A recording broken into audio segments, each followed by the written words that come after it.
Good afternoon, and I'm pleased to be here today, and I would like first to say thanks to Jose Ibeas for inviting me to be here to this symposium, because it's a pleasure for me. I am completely out of sight here, because I think that I'm the only infectious disease physician here, and well, you are all against me. And I'm going to try to give you my experience about this topic, because it's my main field of research, the biofilm-related infections, and I have been working in that for more than 15 years. And I would like to transfer you in these 20-minute talks my experience in that issue. My topic is this best approach for biofilm infection management, and these are my learning objectives for this talk. The first is to try to understand the principles of biofilm-related infections. The second is to become familiar with biofilm main characteristics under a microbiological point of view. And the third is to discuss the key issues about the treatment of biofilm-related infections. And I'm going to go through several questions along the presentation, and I'm going to try to give a response and answer to these questions. The first one is, how relevant are these biofilm-related infections in the clinical practice? Well, you all know that in our patients we put a lot of different devices, as you can see here, from simple ones like urinary stents or catheters to more complex ones like prosthetic joints or pacemakers, to even much more complex ones like ventricular assist devices. And also we all know that one of the main complications associated with the use of these biomedical devices is the associated infection. And we are assisting the last years to an enormous rise of these infections, not because the incidence is high, but is because the prevalence of the use of these devices is rising. And as you can see here in an old paper, is from 2004, like we have an enormous prevalence of the use of these devices. We have a relatively small incidence of infections that may range from 2 to 4%, with the exception of these ventricular assist device that most of them get infected with the use. And besides the morbidity and associated mortality, there is an enormous burden cost of these infections. Look here, for example, that one episode of a vascular graft infection cost around in 2004 $40,000. So it's a big deal in our clinical practice. And this macro problem starts with a micro problem. And the micro problem is this community of organisms that are able to adhere to the foreign body. In this case, this is a vascular graft. This is an scanning electron microscopy picture. And this is Pseudomonas growing as a biofilm on the surface of this vascular graft. So this is the pathogenetic key of these biofilm-related infections. But I would like to give you another two ideas about this. And the first one is that biofilm is not only related to infection. Biofilms are sometimes related to other complications, like, for example, malfunctions or dysfunctions of the devices. And I brought here two examples. The first one is this port reservoir from a patient. That this is a clean one, and this is another one that was extracted, and we took it out. And as you can see here, you can see a macroscopic biofilm composed by debris, by rest of drugs, and also by microorganisms like this Staph aureus that is growing here inside. So the colonization of the port led to a biofilm formation inside, and finally it ended up in a malfunction or dysfunction of the port. And we have seen that more than 50 to 70% of all ports that we take out because of obstructions, they have a microbial colonization. And we see this also not only in vascular catheters, but also in other types of devices, like, for example, in prosthetic joints. This is a relatively frequent complication. This is called loosening of the prosthetic joint, and the patient come to the clinic, to the orthopedic surgeon clinic, with pain. And what happens here in the surface of the prosthesis is that there is a biofilm of microorganisms growing there, and this patient is not going to have any clinical sign of infection. He's not with fever, he's not with elevated inflammatory markers in blood, and he has just pain. This is another example of dysfunction caused by biofilms growing in the surface, on the surface of the prosthetic joint in this case. And the other idea that I wanted to transmit you is that biofilm is not the same, or it's not only associated with a foreign body. We now know that more than 70% of all the bacterial infections that we see in clinics are associated with microorganisms growing as biofilms. And we don't need a foreign body. And we have several examples, like for example, this chronic osteomyelitis, where microorganisms are growing as biofilms inside the bone, or this endocarditis in a native valve, or even pneumonias in patients with bronchiectasias or cystic fibrosis. In all these cases, we have biofilms there, and we have no foreign bodies there. So the second question is, which microorganisms are involved in these infections, in biofilm-related infections? Well, most of these devices, we place them in our patients through the skin. So the main organism in our normal skin flora are gram-positive cocci, and those microorganisms are associated with more than 70% of these infections. Here you have another scanning electron microscopy picture showing a Staph aureus growing on the surface of an intravascular catheter. So the gram-positive cocci, especially staphylococci, are involved in more than 70% of these infections. But we know that most of the bacteria and yeasts are able to form biofilms, and there are many organisms that may be involved in these infections, like for example Pseudomonas aeruginosa, Candida, Propagnis, Streptococcus, and other enterobacteria like Serratia, Klebsiella, or another microorganisms like Streptococcus. And it's going to depend on which type of infection we are talking about. If we are talking about, for example, a ventilator-associated pneumonia, we have to take into account gram-negative bacteria, Acinetobacter. If we are talking about urinary site infections with catheters, we have to take into account Candida or Enterococcus. And if we are talking about intra-abdominal site infections, like, for example, those associated with biliary stents, we have to think about Enterobacteria or Enterococcus or even yeasts. So there are many organisms that may be involved in these infections. Most of the published literature about biofilms are related to Staphylococci and Pseudomonas, and that's all.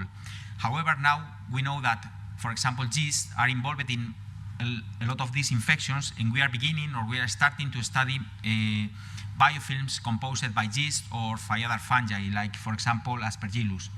I brought here a video to show you how a biofilm is developed in vitro on the surface of this small piece of plastic. We are putting here an inoculum of Candida in a planktonic state. I mean, the Candida are free floating in this liquid. And if we see this small piece of plastic under a real-time microscopic, look here the time, and you can see here how all Candidas are growing on the surface of the implant, or in this case of this small piece of glass. We have no Candida free floating here. Look how in 20 hours we have a mature biofilm growing here on the surface of this plastic piece. We have here another view. You have here the time, and look at the hyphas of Candida. And at the end of the day, what we have here after 15 or 16 hours, we have an incredible forest here. And I wanted to show you this picture because looking at this, it's relatively easy to understand why we are not able to remove this infection just using antimicrobials, and most of the times we need to remove the foreign body because antimicrobials are not able to destroy these biofilms. So how is biofilm formation process? I have shown it to you, but here we have a scheme. I'm not going to go deep on this because it's very complex, but we can see here the main steps of biofilm formation. Bacteria, planktonic bacteria, or free-floating bacteria are able to localize a surface, to attach to the surface. They begin to grow, they begin to synthesize this exopolysaccharidic matrix, and they form these microcolonies. And finally, bacteria are able to leave the biofilm and seed and disperse and seed distant sites from here. All this biofilm formation process is a very complicated mechanism that is regulated by a lot of substances. Between them, the most important are these small molecules called quorum sensors, that are small homoserine lactose molecules that are able to establish a communication between cells inside the biofilm, between bacteria. So this is, now we know that this is an essential component of a biofilm. These small molecules that helps the biofilm to grow, to express virulence factors, and to express the resistance to the antimicrobials. And there is another important thing that I wanted to show you today, is that these bacteria inside the biofilm are protected from antimicrobials. They are protected from our immune system response. They are protected of our antibodies, and they are protected from our macrophages that are unable to remove or to destroy this biofilm here. However, in the proximity of the biofilm, this immune response with the massive liberation of inflammatory substances, like for example interleukins, this is not able to remove the biofilm, but it is able to cause a damage in the surrounding tissues. And we see this, for example, in intravascular catheters. We have talked before about the inflammation close to the catheters, especially if they are colonized. But we see this the same, for example, in prosthetic joints, in which we have a periprosthetic damage of the tissues that cause the pain that the patient have. So there is an abnormal inflammatory response around a biofilm. So why are these biofilms or these biofilm-related infections so difficult to cure or to treat? Well, we know that biofilms are extremely resistant to antimicrobials. There are a lot of studies that demonstrate this, and I have brought here a picture, a study, a classic study in which we have here the amount of bacteria and we have here the time. If we put a bacteria with an antimicrobial, a Plactonic bacteria in contact with an antimicrobial, look how in less than 10 hours we have reduced the amount of bacteria in 5 logarithms.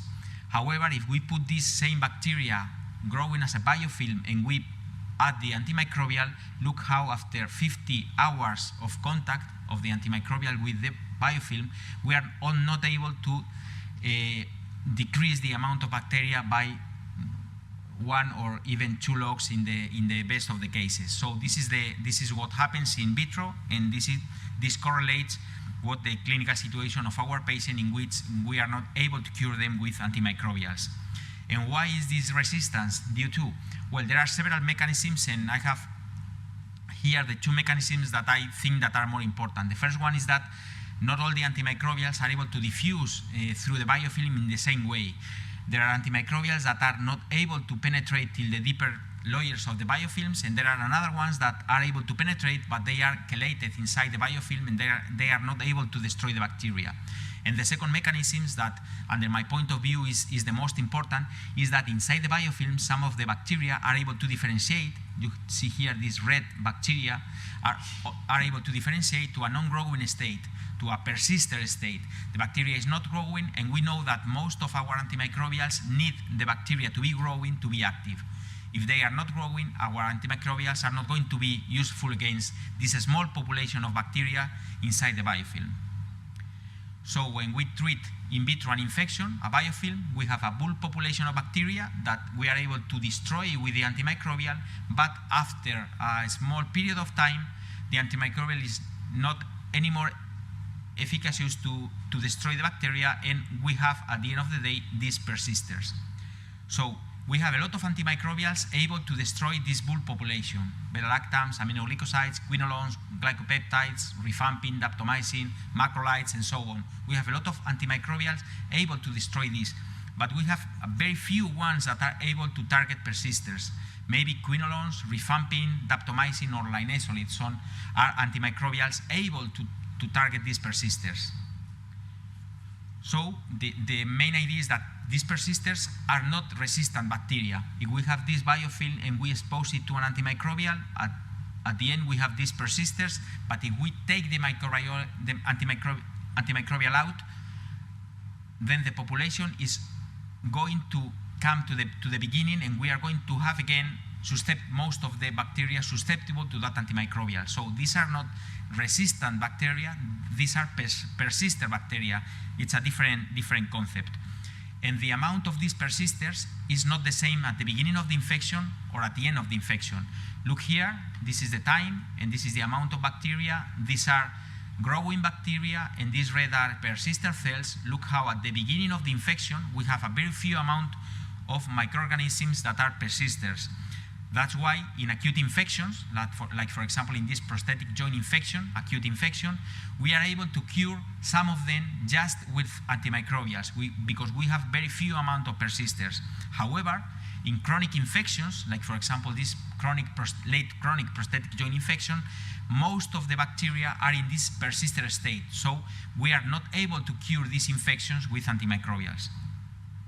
So if the problem are these persister cells that I'm talking about, can we kill these persisters just using our conventional antimicrobials? Well, there are a lot of studies, and I have here just one slide to show this, and look how this rifampin, linezolid, vancomycin, quinolone, thyme, number of bacteria, none of the antimicrobials is able to eradicate all bacteria from the biofilm. And somebody thought, okay, let's combine antimicrobials to see if they are more potent. So what happens if we combine antimicrobials? Because this is one thing that we do in our clinical practice. Well, we are a little more efficacious against these bacteria, but we are not able to eradicate all of them, even using combinations. And talking about the combinations, we have to know one concept, and is that if we use a combination of antimicrobials, we need to have both antimicrobials in the same site at the same time. And this is easy to get, for example, in bloodstream infections. But it's not so easy, for example, in biofilm-related infections, because if we mix vancomycin plus rifampin, we know that vancomycin is not able to penetrate fully the biofilm. Rifampin is able to impregnate all the biofilm, so at the end what we have is a combination in the outer layers of the biofilm, but we have a monotherapy with the rifampin in the deeper layers. And this combination is associated with resistant mutants to rifampin because of this, because this is not a real combination in the focus of infection. So this doesn't happen, for example, with the combination daptomycin plus rifampin, in which we know that both antimicrobials are able to fully penetrate the biofilm. So at the end, this combination is able to be at the same time, in the same point, both antimicrobials. So we have to be cautious with when we are using combination of antimicrobials in the setting of biofilm infections. And all of this is in vitro, and what happens in vivo? This is what happens when I treat this patient with a prosthetic joint infection. I treat this patient with daptomycin plus rifampin.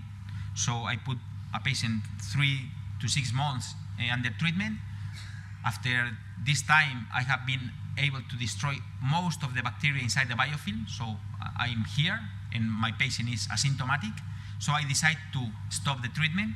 And when I stop antimicrobials, my patient comes again to the beginning, because these 3 or 4 persisters that are in the focus of infection have been able to form again all the biofilms and make a relapse of the infection. And I think that most of us have seen this in our daily clinical practice for all of these biofilm-related infections. So at the end of the day, what we think is that treatment efficacy depends on device removal. So this is the picture so far. We have a biofilm, indestructible, nothing can stop it. We have to call the surgeon and take it out the implant because we can't do anything else. So to end with the presentation, the last question is, okay, do we have new strategies against these persisters? Can we kill them in some way? Well, now I think that we are treating our patients with this biofilm disease like in the middle age. So we are using, okay, let's give the patient antimicrobials, high dose of antimicrobial. It doesn't work. Okay, let's give to my patient 2 antimicrobials or even 3 antimicrobials. It doesn't work. So, okay, let's give a continuous perfusion or high dose or whatever. It doesn't work. Okay, so call the surgeon and take it out. And this is how we are fighting these infections. And I think that we have to learn from our friends, the oncologists, because they have changed their chemotherapy, their aggressive chemotherapy some years ago, now to the targeted treatments, individualized treatments, not for the patient, but for the type of the tumor that the patient have. So we have to change our mind and try to kill these bacteria with other tools different from antimicrobials or surgery. And we have, I'm not going to go deep in all the strategies that we have, but I'm going to briefly explain a couple of them. We can look for substances able to kill sleeping persisters, or we can, okay, if the problem is that they are non-growing, okay, let's wake them up and after that kill them. This is another strategy. Or we are studying substances able to prevent the differentiation of these bacteria to a persistent state. What about killing sleeper persisters? Okay, this is, imagine that this is a staphylococci. We give this staphylococci a beta-lactam. This beta-lactam is going to use to a penicillin binding protein, and we are going to corrupt or to stop the peptidoglycan synthesis, and the bacteria is going to die. Well, what happens if we have a persister or a stationary phase microorganism, a non-growing microorganism? Okay, I give the bacteria beta-lactam, but the PVPs are not working, so this is not going to go to anywhere, so there is no effect and the bacteria is not going to death, okay?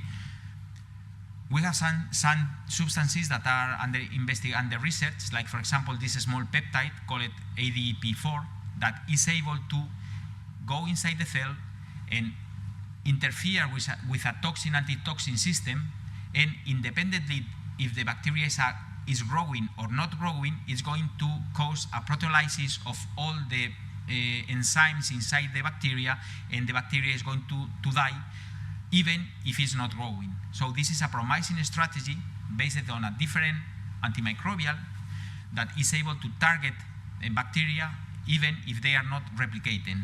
So what happens if we use this ADP4 in vitro? Look what happens if we combine this substance with rifampin, linezolid, or ciprofloxacin, in which we see, like comparing with control, we are able in 2 or 3 days to completely destroy all the cells, all the bacteria in the biofilm.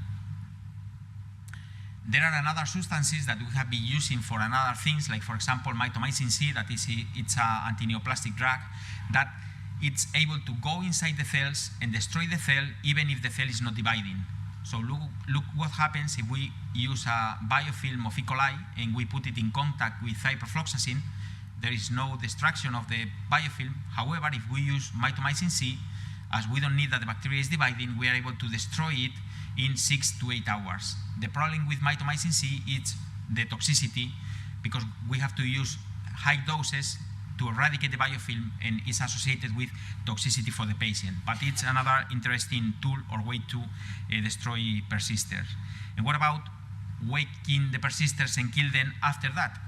And I'm finishing with this. This is a Pseudomonas biofilm, and here you have a fluorescent stain. Look, this is Pseudomonas in blue with a total stain. Total stain means that we are staining all the bacteria there. And we add to this saline this component, CSDA, that is some kind of lipid. So it's like if we are adding to the bacteria food.